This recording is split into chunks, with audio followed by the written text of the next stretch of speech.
ये चारों टर्म्स आपको पढ़ना है 1, 2, 3 एंड 4। इसको मैं आपको एक एग्जाम्पल्स के थ्रू समझाऊंगी। जैसे मैंने एक एग्जाम्पल लिया है 4x की power 5 plus 6x plus 2। Okay, इसमें वेरिएबल कौन कौन से हैं? x x x, यानी कि ये सिंगल वेरिएबल है, यानी नंबर ऑफ वेरिएबल क्या है इसमें? 1। वेरिएबल सिर्फ x है, इसको हम क्या बोलते हैं? एक चर में बहुपद। एक चर यानी ये जो वेरिएबल होता है इसको हम चर बोलते हैं।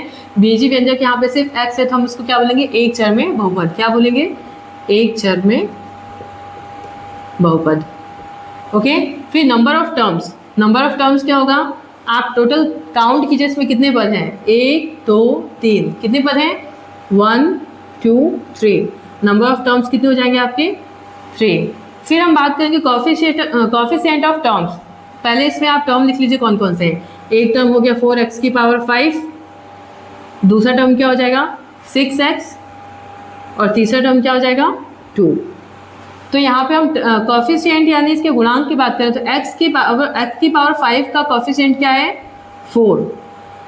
इस x का कॉफिशिएंट क्या है? 6। और इसमें है ही नहीं है तो इसमें क्या लिखेंगे? इसमें हम कुछ नहीं लिखेंगे। तो कॉफिशिएंट ऑफ टर्म्स आपको समझ में आया होगा। जो भी हमारा x वेरिएबल है उसके साथ जो भी नंबर मल्टीप्लाई होता है वो उसका कॉफिशिएंट होता है। फिर क्या है? Power of the polynomial. This is very important, इसे क्वेश्चन हमेशा पुट होता है।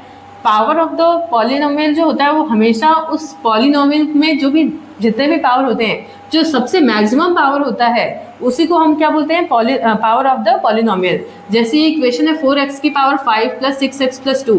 यहाँ पे x का कोई मतलब x पे कोई पावर नहीं थी, इसको 1 मान लीजिए आप। ठीक, अब आप क्या देखेंगे इस एग्जाम्पल में x का जो मैक्सिमम पावर है वो क्या है?